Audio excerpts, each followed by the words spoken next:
Hey,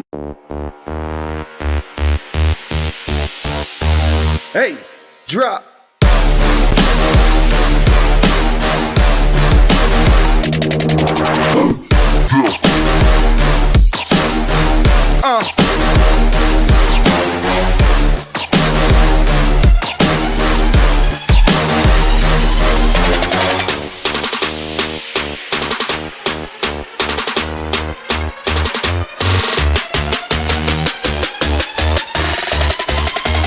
Yeah, hey, drop.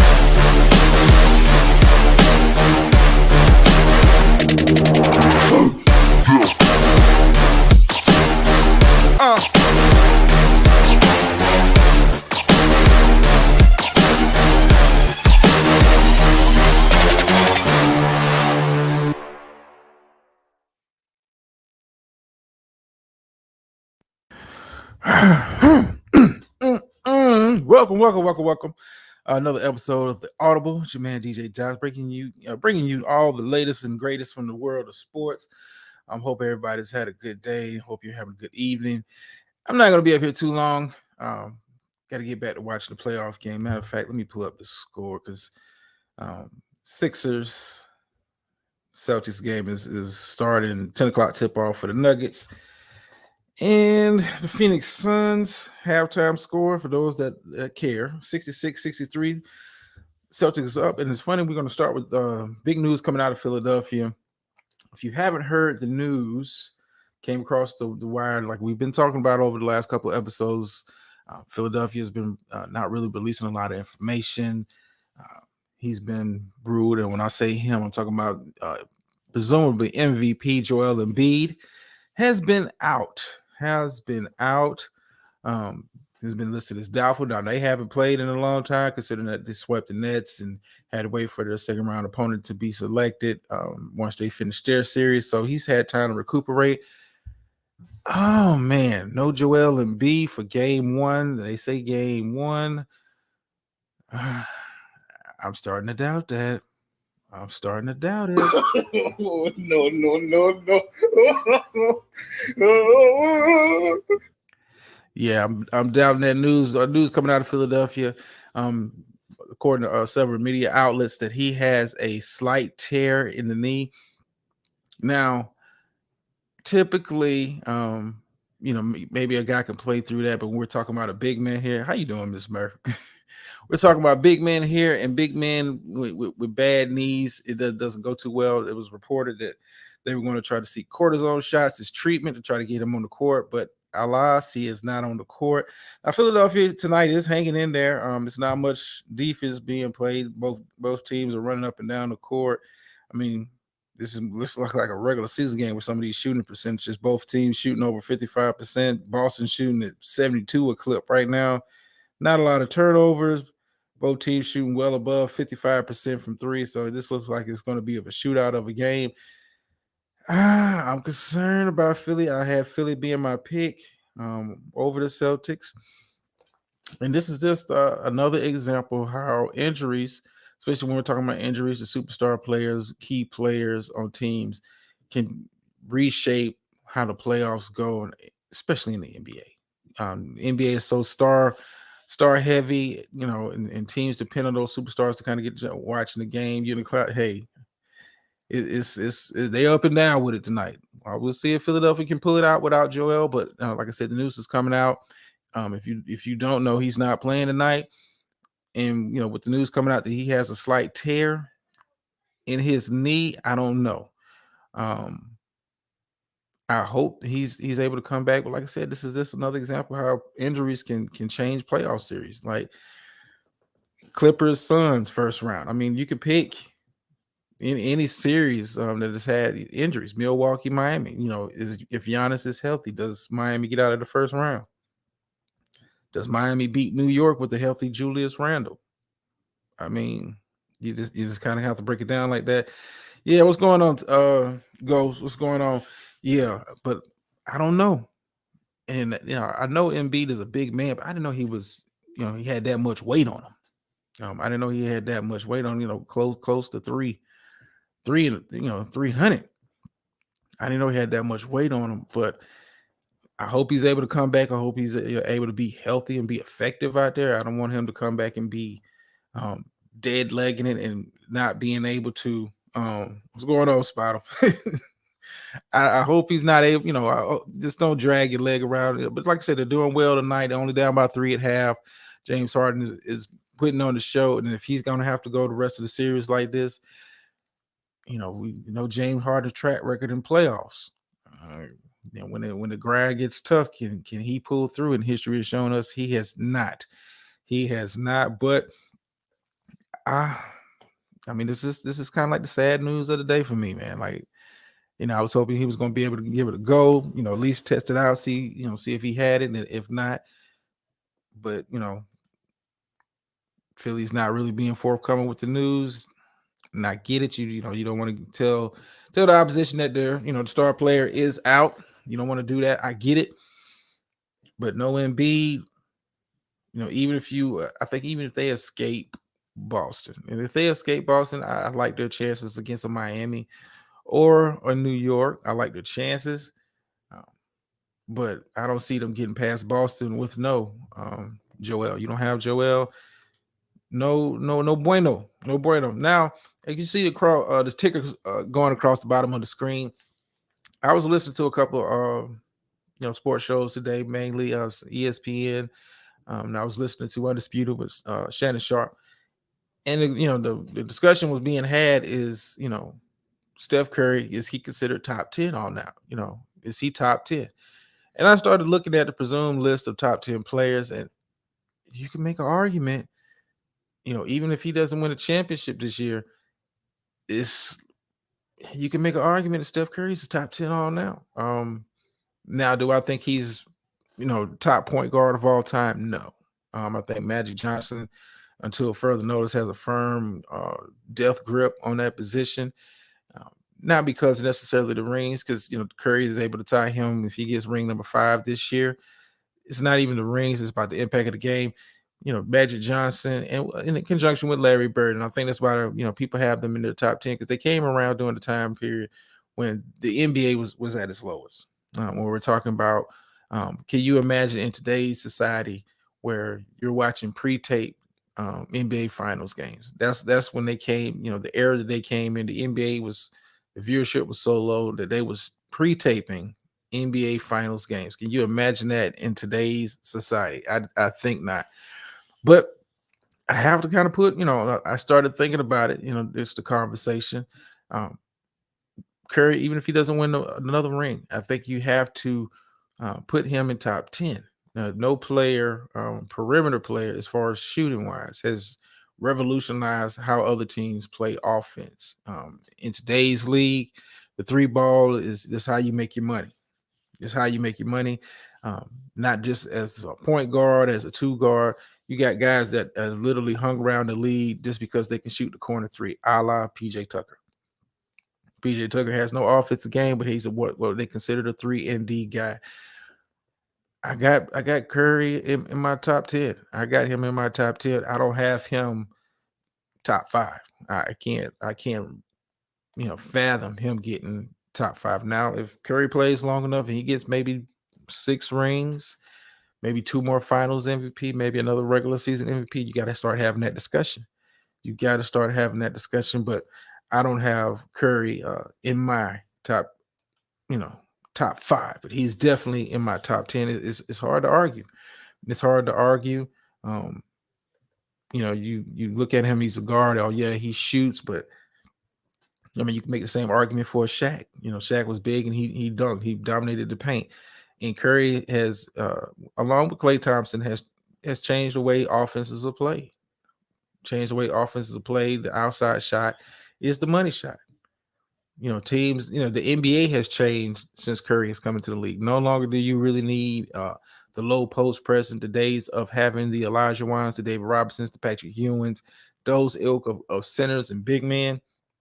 Those days are gone. I mean, you started seeing the transition from that with with KG came into the league, but guys, you're not dependent on low post scoring. Hey, they ask big men to do, a la Kevon Looney, is rebound. provide a post presence, and that we're not running the offense through you. You're getting trash buckets.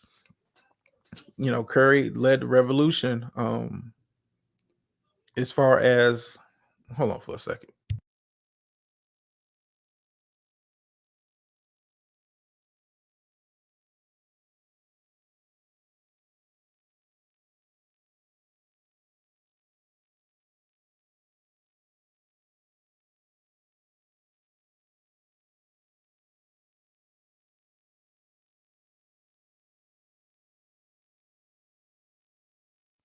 All right, I'm back, y'all. Sorry about that. I had to take a phone call. I had to talk to Doc Rivers. But yeah, Curry is definitely top 10, not top 5. Not top 5, but you can make that argument. Now, another argument that I heard today, and it was a very interesting conversation.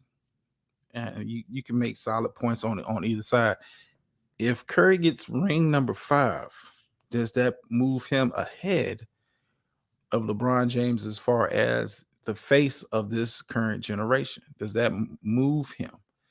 I mean, because you have more players playing like a Steph Curry than a LeBron James. Let's be honest. You don't see, not that there's not dynamic forwards like LeBron, but he is so unique. You got guys that want to be 3-point shooters, all the way from guards to big men. A la Spot says, hell no. No. I mean, I would still have LeBron ranked ahead of Curry, but like I said, Curry, you got to put him top 10 now. When you really look at the body of work. And I know people like to hit him, give him a ding for, winning those 2 championships with KD being the league dog. It's not like Curry played bad in the finals. Durant was just a better player. Durant was just a better player during those playoff runs. And I know people like to ding him, say, "Oh man, you won with KD," but think about it. How many guys can you think of the championship team that won without a very superstar complimentary player? I think probably the last team I can remember that won an NBA championship without having a defined number 2 secondary, all-star type player in his prime along with him. I would probably have to say, and this is just a stretch even with this one, I would probably have to say the Houston Rockets with Olajuwon. I mean, Olajuwon was clearly the alpha dog, clearly the number 1 player. But you can put Drexler in that conversation, but Drexler was kind of like on the back 9 of his career. It wasn't D Wade and LeBron. It wasn't Pip and Mike. It wasn't, to a degree, you had Magic, and you say Kareem, but I'll say big game James Worthy was probably the number 2 with Kareem being a strong number 3. Can you make that argument that, when's the last time you saw a guy win a championship without, like I said, a superstar complimentary player? It just doesn't happen like that. You have an alpha dog. Well, but even the San Antonio Spurs, you have three Hall of Fame players on the same team. Now, you may not look at Tony Parker as being all-star, superstar player or Manu Ginobili, but they're in the Hall of Fame for a reason. So, shoot, you can get more reason than that. Oh, Gator Girl brings up the 2019 Raptors. You can make that argument. You can make. I would say, Siakam was an all-star player. Not on the level of a Scottie Pippen or a D Wade, but he was all-star player. Kyle Lowry was an all-star player during that the time periods. But you could, Kawhi was clearly the alpha dog, but I can make an argument that Kyle Lowry was an all-star player and Siakam was an all-star player. But you bring up a very good point, Gator Girl, and I'm waiting. The link is in the chat. I'm waiting for your appearance that you owe me for your Kings. But yeah, get back into more of the news of the day. Kawhi was the heart of that team. Yes, he was the heart of that team. Like I said, you can have a superstar player carry a team to a championship, but more than likely they have all-star caliber, a sidekick or a complimentary player. You just have to. I mean, like Kawhi carried the bulk of the load. I mean, but you needed timely buckets and timely defense from the Siakams and the Kyle Lowrys. You needed that. You needed that during that playoff run. If you don't have that, Kawhi doesn't get to the finals. Kawhi doesn't win a championship, and we're not having this discussion. We're not having this discussion. But like I said, it was the argument was being made that Steph may leapfrog LeBron. I don't see it. To me, Mike is one, LeBron is 1A. And until further notice, until I see a player come along that transcends a LeBron or transcends a Mike, it's going to be those guys top two. Now, I know Kobe Bryant fans like to make the argument that Kobe should be in that conversation, and he's top 10, and he should be in a conversation, but not conversation as GOAT. And I love some Kobe, but no, now not when you match him up against those two. Now, no. Like I said, I love some Kobe, but no. But kind of get back into the world of the NBA, and then we're gonna kind of transition. Some of the NFL news has kind of come out also. Nothing too pertinent and pressing, but you also have game 2 tonight, starting with the Nuggets and Suns. Suns, you got to win tonight. You got to win tonight. And I think it's time for the Suns. Hey, you need to lean on somebody from your bench, a Cameron Payne, somebody got to get some minutes and get some production. You're not going to be able to beat Denver with just Book and KD going off. It's not happening. DeAndre Ayton can't handle Joe. Hey, if I'm Phoenix, if I'm coming out with a defensive strategy for the night, because it's hard to kind of guard all those players. You're not really known as a defensive team. I will come out in some zone that'll help save some energy for Book, help save some energy for KD. Allow make Denver work a little harder with getting those passing lanes. Will make Joe look a little harder trying to find an open man. I underestimated them because I didn't have a lot of faith, and I go on record as saying I didn't have a lot of faith on Jamal Murray getting back to bubble Murray. Now we saw glimpses throughout the season, but I was like, he's back physically, but is he back? Is he back in that mode, back in that bag? And it looks like he is. If they keep playing like they played in game 1 and Phoenix is not able to find some production off the bench, it's going to be a short series. I'm just not going to be honest with you.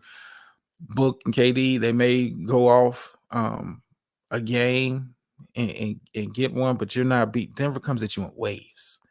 And they come at you from many angles. You have Yoke for be a center to be able to run the offense through him. Jamal Murray is cooking. Porter Jr. can get it going. Aaron Gordon is a good player. KCP is known to stroke it from the outside, and that's just the starters. I mean, you got guys on the bench that can come in and give you buckets. Katie Girl says Denver picks up Sacramento's underestimated. Yeah, I did. Like, I didn't have, you played Minnesota. There's not much to really kind of take from that, but to see them in game 1, locked in, and they came at Phoenix in waves.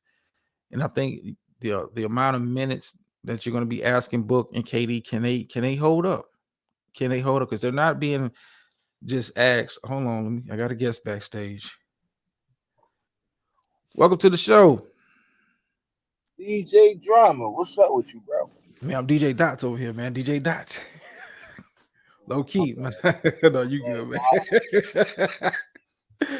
You good, man. What's going on with you, man? Hey, man, trying to get home and watch the second half of this game. It feels right, though.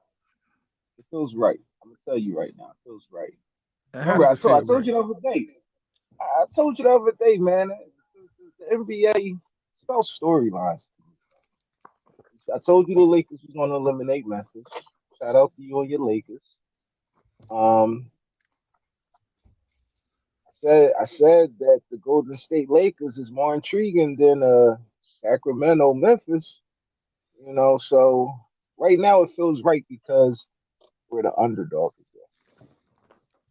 Now, I'm telling with the you, news coming out that ah, Embiid is out and he may be out for more than one game, do you know Embiid? Do you give Philadelphia a chance to win this series? You a Philly with fan? no Embiid, Yeah, I mean, because it's come out, he's not playing tonight, but it's also come out that he has a slight tear in his knee. How big the tear is, we don't know because they're not really telling us. But no Embiid, and it looks like he's not going to be able to go at least probably game 2. And he may come out there for game 2. They're looking at Where you going, cortisone boy? shot treatment. I'm just telling you. Where you But going? no, Oh, my fault. slight. My fault. Hold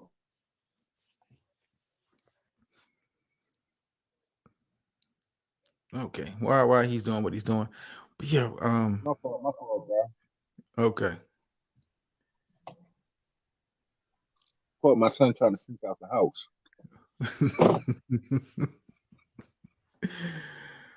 So no Embiid, man. Do you give your boys a chance? I mean, Harden's cooking tonight. If he's out for the entire series, no. But then, if he just missed tonight's game, and I still think we could pull. I still think we could pull Okay, bro. this You off. I gonna don't know if it's, okay? you You can't kind of hear me. going. Yeah, you okay? Now I can hear you. Yeah, you was going in and out. I'm saying something's a little off about Boston. I don't know if it's the coaching Well, I from don't think last year or Boston what. plays defense. I don't think Off. Boston plays defense like they did last year. Now I've been saying that all season. Like, yeah, they look good offensively, but they just don't have the focus and they're not as locked in on the defensive end as they were last year. That's the biggest thing I see with Boston. I mean, because they're running up and I'm looking at the game now. They're running up and down. I mean, both teams are running up and down the court. And you would think with no Embiid, they would focus in on Harden.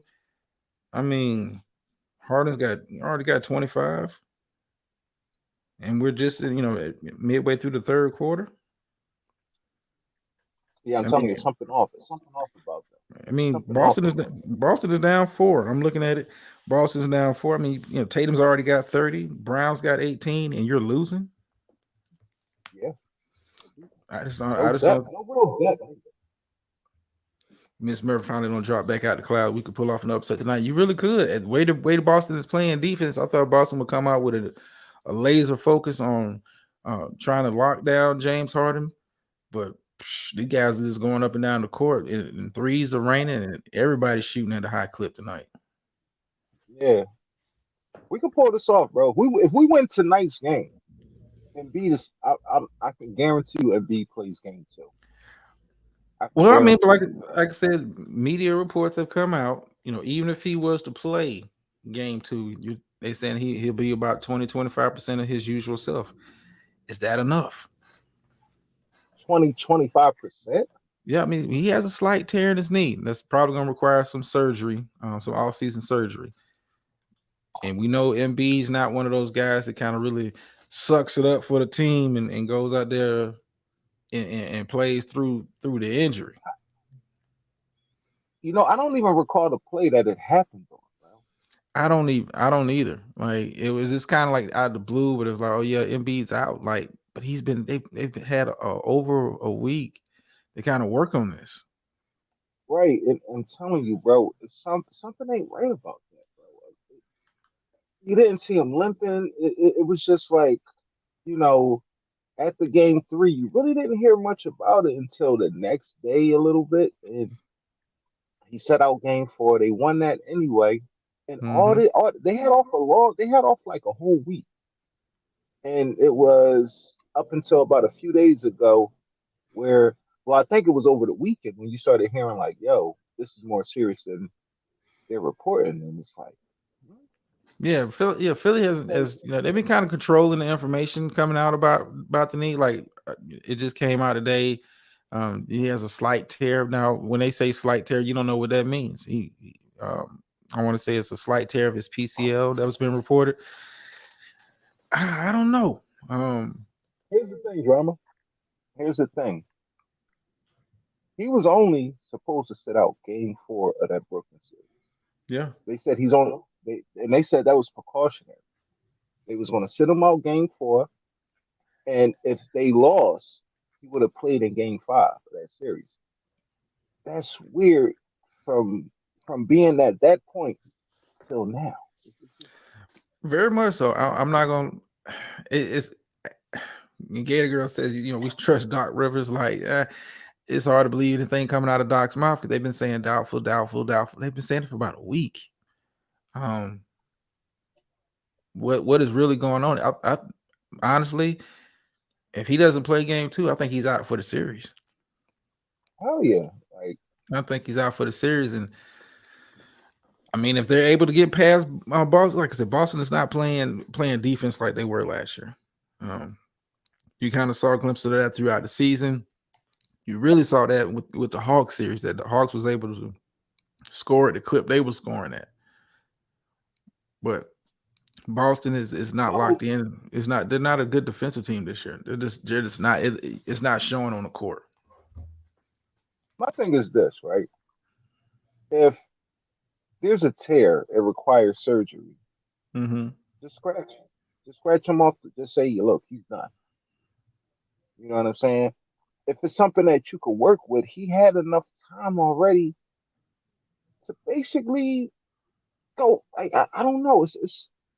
I don't know what they're trying to do here, but I but I don't want to question anything. I don't want to sit up here and act like I'm a doctor and I know what I'm talking about. No, what I'm saying is the Sixers, the way they're handling it is kind of messed up. You know what I'm saying? Yeah. I mean, imagine this, right? I'm just guessing from a business standpoint, right? If it is serious and what it is, they won't say it until after their home games. They still got to sell to this fan base that he's going to play in game 3 and game 4 to make sure those tickets sell at the top dollar that it's going to sell. You Because if think he's they'll out, you think they'll hold out? You think they'll hold out that information? What's not even hold out? You bro, think that information stays in house that long? I live in this city. I live in this city, bro. I've seen a lot much weirder stuff go on, bro. Chase Hudley, um, Terrell Owens. I've seen a lot of shit happen here where the business part of it, where because if he's out, your season's over. If they was to come out publicly today and say, "Yo, our season's over," it's going to look on TV like it's a sellout. But trust me, that game is not going to be sold out. It's going to be at probably 75% capacity, and that's a Mm. major loss for them because playoff tickets is, you know what I'm saying, like that keeps them above the bottom line. You know what I'm saying? Like they will lose so much, bro. No, them tickets be selling cheap as fuck on StubHub. You know what I'm saying? Just to sit on the floor for game 3, I looked up the tickets. It's about like $12,000, bro. Mm. Who's gonna pay that knowing that they're gonna lose? Unless you're gonna get a bunch of Boston fans down. Well, okay. Well, I will say this. Now, if Philly, let's say Philly's splits in Boston, or they take first two, and they say no Embiid, do you think that it has an impact on sales for the game though? Because you have to take that into Um, account. Because if Philly's up 2-0 and they say we don't have Embiid for the rest of the playoffs, well, that gives you guys hope because you can say, hey, we won up in Boston. that's if they're up 2-0 though.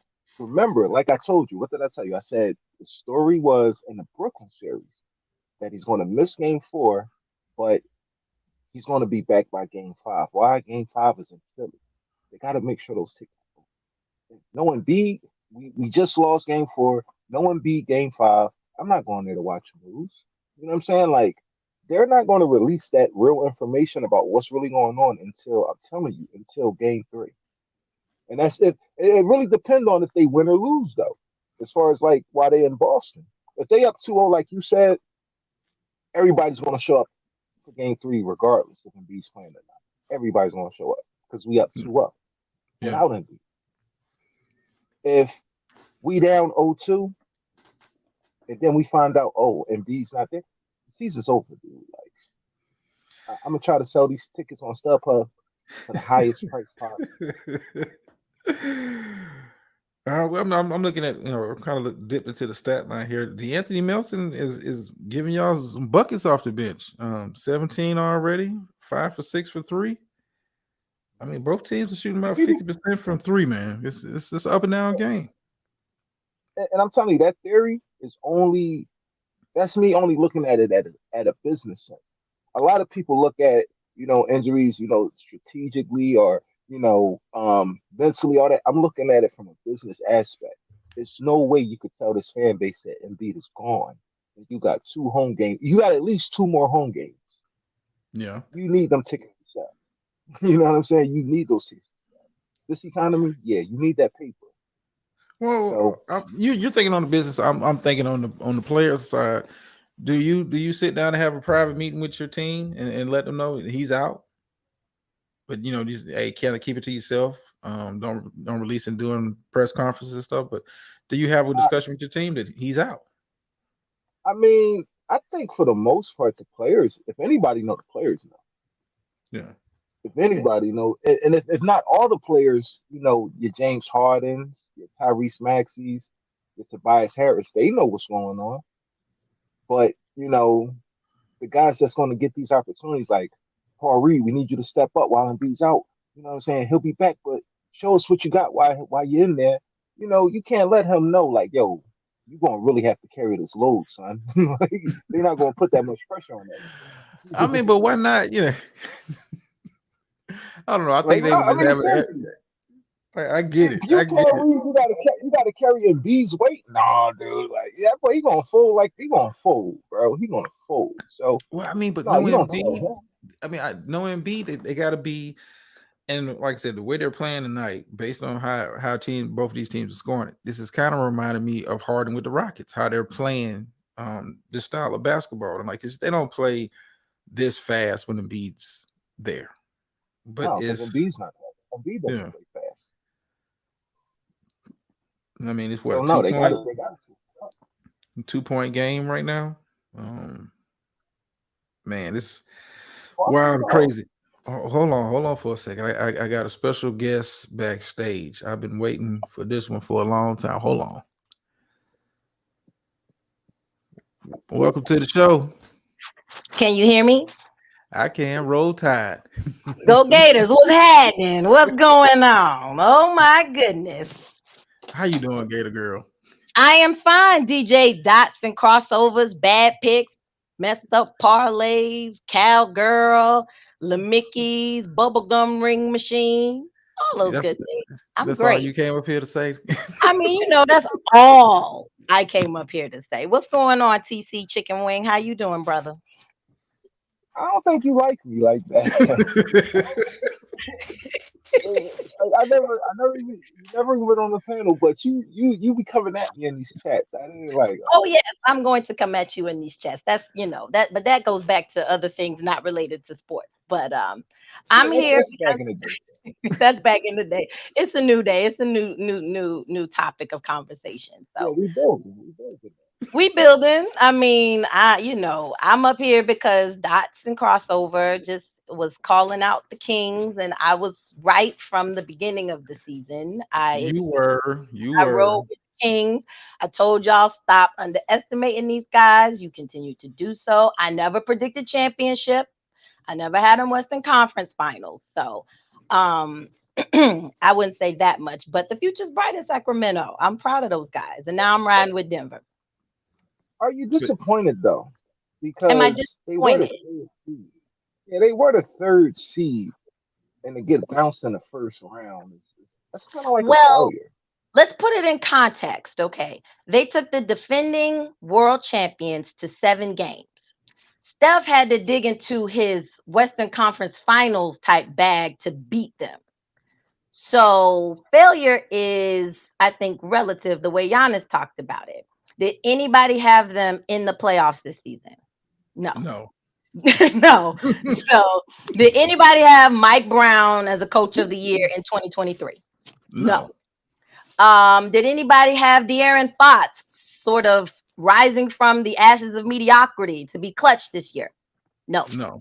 So I think those three things combined with the fact that their core is probably going to remain intact next season. They have this veteran experience now, which I think is really what it comes down to when you get to the playoffs. Like you can draw up the best schemes, have the best plays, all that kind of stuff.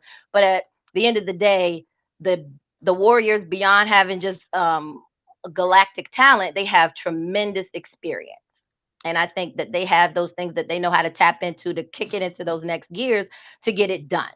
And I think now that Sacramento has that under their belt, I think that might take them a little further. Now there's going to be so much tumbling happening in the West, I think, in the offseason anyway, that is going to make for some interesting conversations that it might not shake out the same. but I still think they're in the conversation now. So no, I don't think their season was a failure or a disappointment. I think it was actually probably the best postseason of any team that made it to the playoffs, even the winner of this year's Really? championship.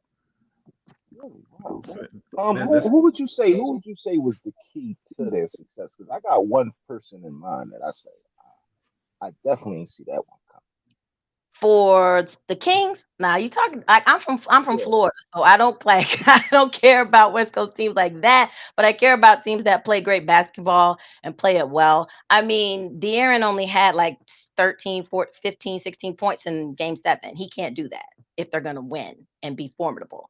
So to me, it's him. He's the difference maker. Yeah. It's not Sabonis. I But never bought in his big hype. I mean, yes, he's a great player, and he was also resurgent this year, but everything kind of the game runs through De'Aaron for Sacramento.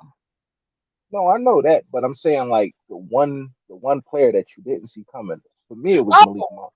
Malik Monk. Oh, absolutely. You're absolutely right about that. Malik was absolutely a surprise, a pleasant surprise, who I think was held back a lot in the series.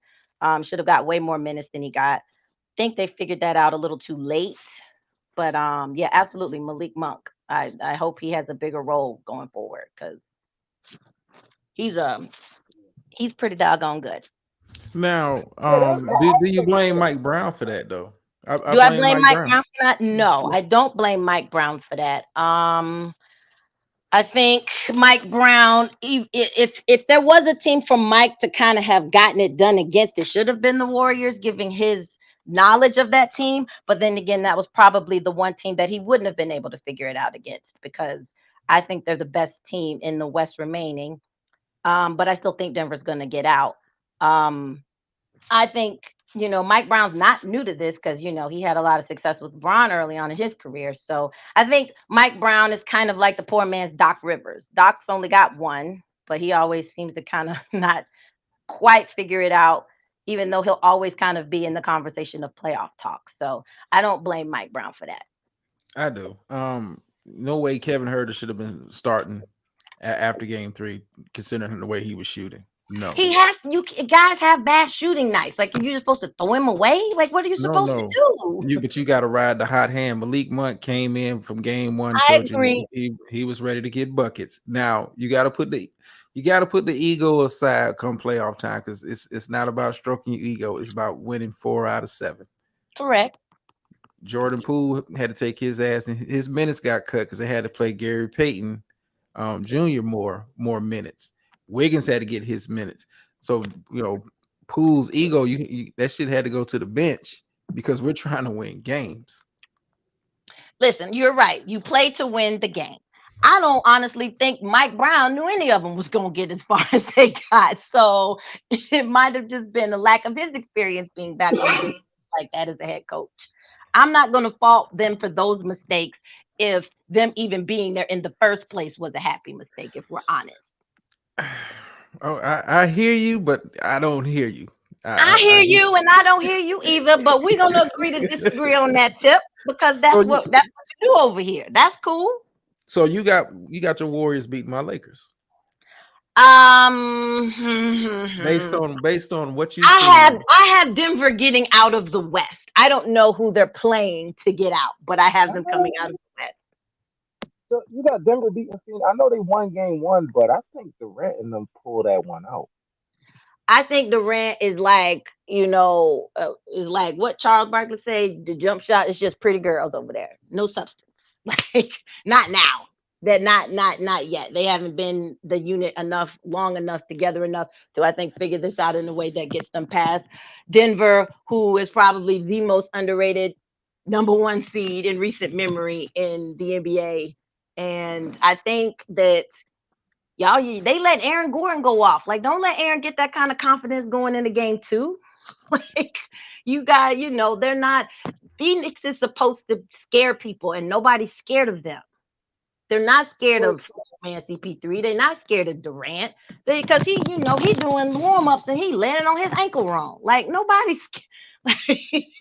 This Yeah, is man, I not. agree. I agree. It's no fear factor with There's fear. no fear factor in here. So I mean, Denver, they are very confident, and they've got the MVP that's very confident. They got Murray, who is like he. I think he thrives off of the fact that nobody thinks like, oh my God, where did he come from? Like he's been that guy. He just was injured, but now he's figured it out. So I just think that this is Denver. This is it for Denver with this unit. If they can't get it done this year, then I don't know where they go from here. But Yeah. but I will concede to you, TC, that storylines are definitely what the league is really going to be thriving off of. I am not looking forward to the ad nauseum stories about it's Devin LeBron. I don't care about having 2018. I don't care about the block. I don't care about throwing the mouthpiece, and I don't care about all that stuff. I Like mean, but Hey, Smith. that gets it's TV so ratings going now. annoying. It's so annoying. It's like, okay, the matchups are going to be compelling, yes, but who we care if Draymond kicking in the nuts? Do we care, if Russell does something and hits, Looney and kick, who cares? Like, I mean, but you got household. The Warriors Lakers series is a battle of really household names, not just Steph and That's LeBron. it. You got the who else AD. do we? You AD, you really? know, I could say Really? Clay. Hold on, I could say Really? Clay. I could say AD. You know who I'm talking about. I could say Clay. You know who I'm talking about. I could say Draymond. You know who I'm talking about. These are household But names because Rob, they've been in the finals so many times. They've been in these big games so many times. but, It's a natural narrative. Do you think out of but this Drama. second round semifinal matchup is the consequences of if neither one of those teams make it out of the East? Does this series even really matter in terms of the consequentialness of who's the greatest of all time and all that talk? I mean, you can make if No, LeBron. no, you cannot make that argument. No, you cannot. Well, One of them I'm has of the to mindset of win. this. I'm of the mindset of So this. they Let me both ask you sitting something, at Drama. 4-4 right now. So if one don't, and neither one of them don't get 5, what are we talking about? Hey, Drama, let me ask you something, Drama. Okay. What would it? All right, so like I said last week, Lakers and Golden State, that provides the sexy storyline, like she said, for the LeBron versus Steph Curry. But as a basketball fan, I would have loved to have seen Memphis against Sacramento for 7 games. They are both young, energetic. The highlights from that would have been insane, bro. It would have been Serious right insane. now? I mean, that's good for TV, but Memphis But the wasn't. name, with I the see, I get it. the It's new Morant, players. Morant It's a connection. new. I He get where you're he going. lying. He lying. No, He ain't want to no, see that. I Want to get what see he. LeBron playing against his shadow or you know I don't want to see younger LeBron. self. I'm over LeBron.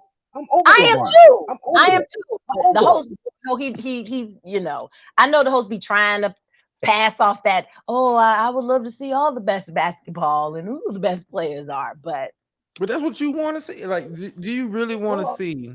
Do you really want to see a Sacramento against a Memphis the way Memphis played in the first round? I don't want to You- see him without Steven yeah, Adams. So it wouldn't have made no difference to me one way or the other. yeah. I want to see Drama. him I'm all telling you, full, all healthy. Oh, I'm sorry, talking to you. LeBron versus Steph Curry is like a season 5 rerun, bro. I done seen it so many times, man. I Like I get seen that. it with Cleveland. I seen it. I get I up to wanted to you. see the young guns go at it, man. Well, the young Morant and guns Bam against they had Fox a chance to and put Moss. these old dogs down, and they couldn't get the job done.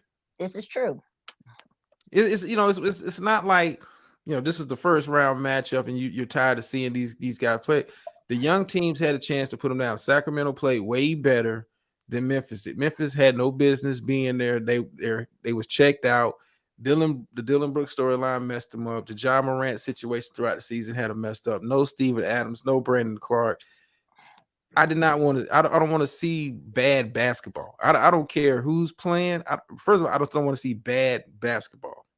And that was kind of like Yeah, my issues with Denver coming down the stretch. They were playing bad basketball. That's why I wasn't too apt to pick them, going forward in the second round. They kind of got their act together as the playoffs had started.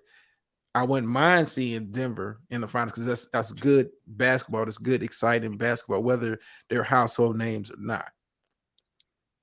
Hey, I'm gonna You know. hop down and catch the rest of this game, bro. Great hearing it.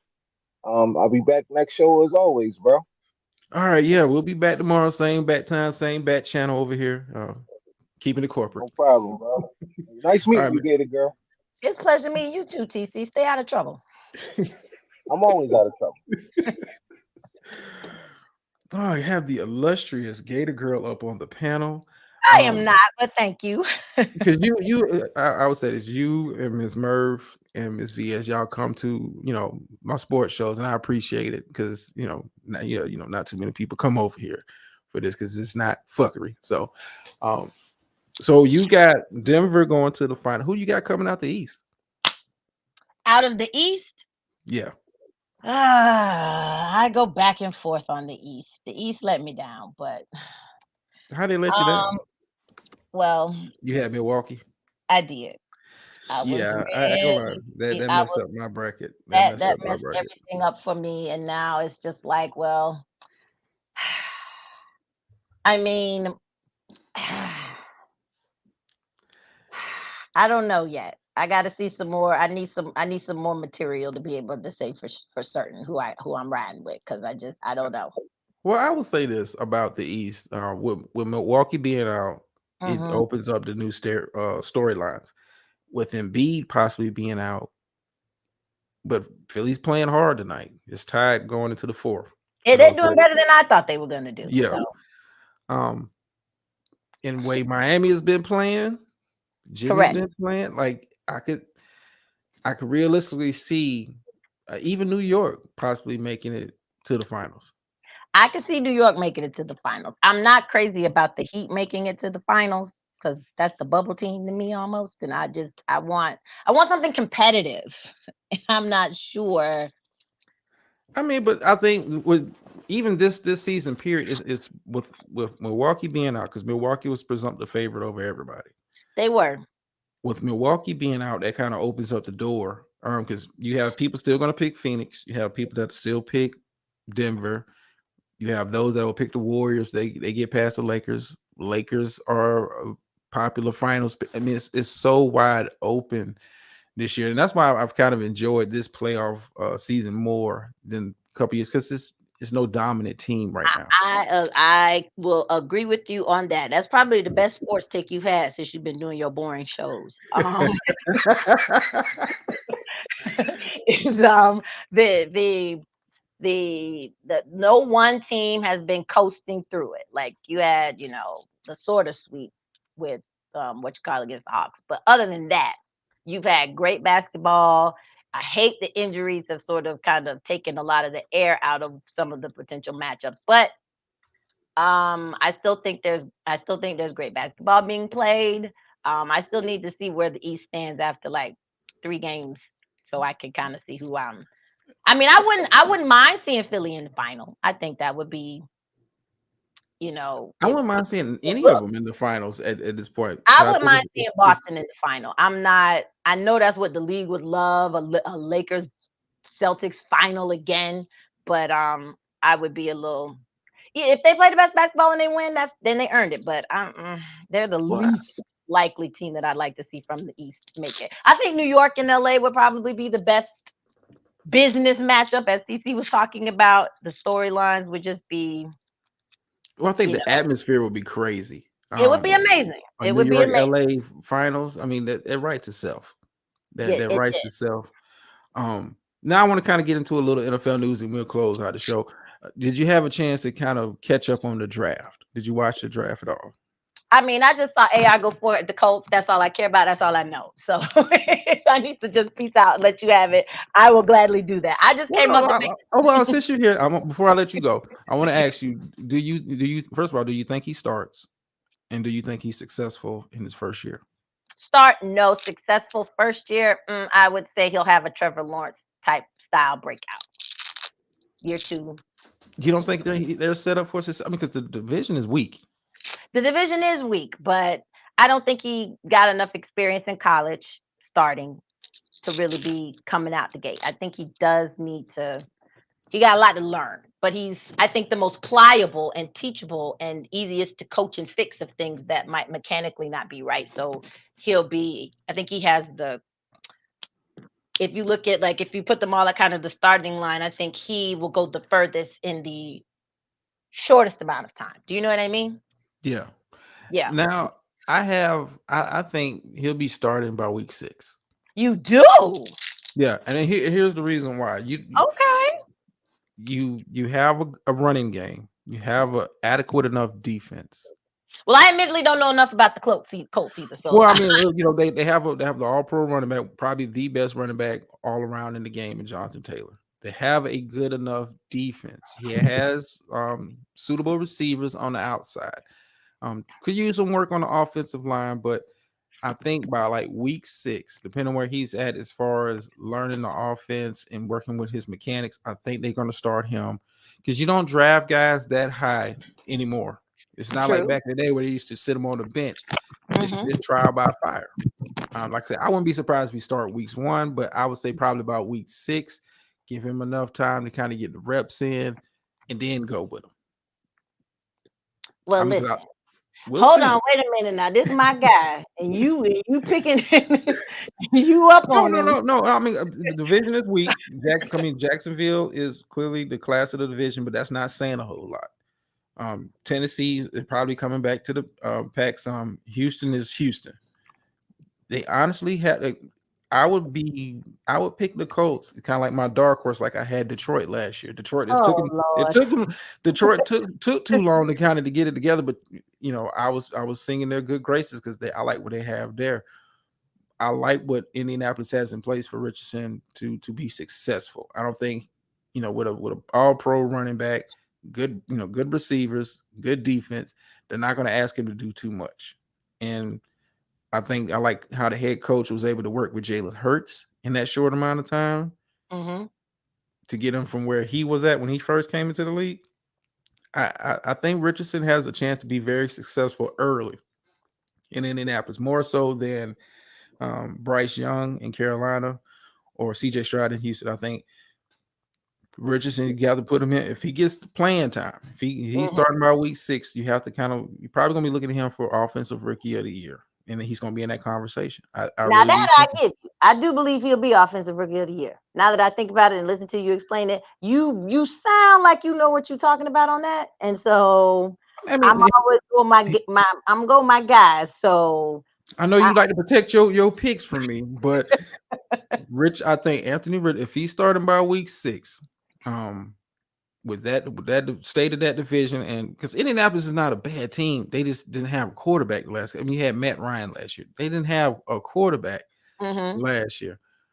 I think the defense is solid enough to kind of keep them in games. Lean on the running game. You got receivers on the outside that can get open. They're not going to ask him. He's not a pocket guy. And he has the perfect coach for him. It's not a guy that's going to ask him to just stand in the pocket, because that's not his game. Okay. Get him out on the move. A lot of bootleg. Like it took Chicago 2 seasons to figure out how to use Justin Fields. Mm-hmm. Like, let these young guys use the athleticism that God gave them. Quit trying to make them Peyton Mannings. They're not that yet. They're not at that stage yet where they're just going to sit back behind the offensive line all day. Let these guys get on the move. Use the athleticism. He's a hell of an athlete. I wouldn't be surprised if Colts got to sneak in as a wild card. Oh man, you sound, the more you talking, the more up on them you seem. Now I don't know. I mean, like I've got a kind of like a preview of the schedule. The schedule comes out officially next week, but you kind of know who they're playing. I like how the schedule kind of breaks for them. Matter of fact, let me pull it up real quick. I like how the schedule kind of breaks for them. Because who they're playing. Okay, give me a sec. I had it up, but I did close it. NFL schedule. Yeah. I know in my AFC East and NFC East will be playing this season. So I'm not looking forward to that. Oh hell, I can't even find it. We'll do it tomorrow. But I like how their schedule kind of breaks. Like I said, a weak division, perfect coach for him. Put him in motion, let him get out on the pocket, let him use his physical gifts until the accuracy kind of comes along.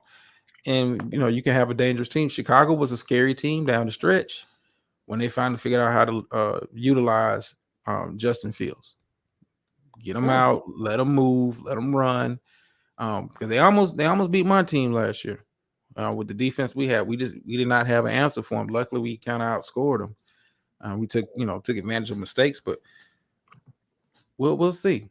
If he's not starting week 1, he'll definitely be starting by week 6. You don't sit guys no more. He's gonna have to have a trial by fire. He's gonna have to get in there, and those are the real reps that count. Not in practice. You gotta catch live bullets. Mm-hmm. I mean, Joe Burrow is light years ahead of where he was his rookie season. True. But you got to give him the plan. You got to give him the playing time. Reps in practice is cool, but the guys on the other side of the ball are not trying to tear your head off. But let me get on. This must be a record. You had about 3 good takes tonight. I can't. Okay, you getting better at this time. Yeah, you jump down back in the comments where you mess around and say something else, right? I appreciate you coming up. You're more than welcome anytime to come up here. Like I said, tomorrow I'm gonna kind of go over the NFL schedule. Like the official schedule comes out next week, but they've already kind of released who's playing who. So we'll kind of touch on that. I kind of give my 2 early picks for the season. Yeah. How about them boys? Good night. Good night. Oh man. Where we at? Okay. All right. Yeah, I appreciate everybody coming out. It's been a fun show. Thank you, Ghost, for coming up. Thank you, Gator Girl, for finally gracing the panel and giving us your presence. Like I said, tomorrow we'll be doing NFL. I'm going to catch the 4th quarter of this game before it closes out. Denver tip off tonight at 10 o'clock for those that are interested. We're doing a recap of Celtics game and the Nuggets game and some other news that'll probably be coming out. Still working on the catchphrase, Miss Murph. Still working on the catchphrase. But until then, I'm out.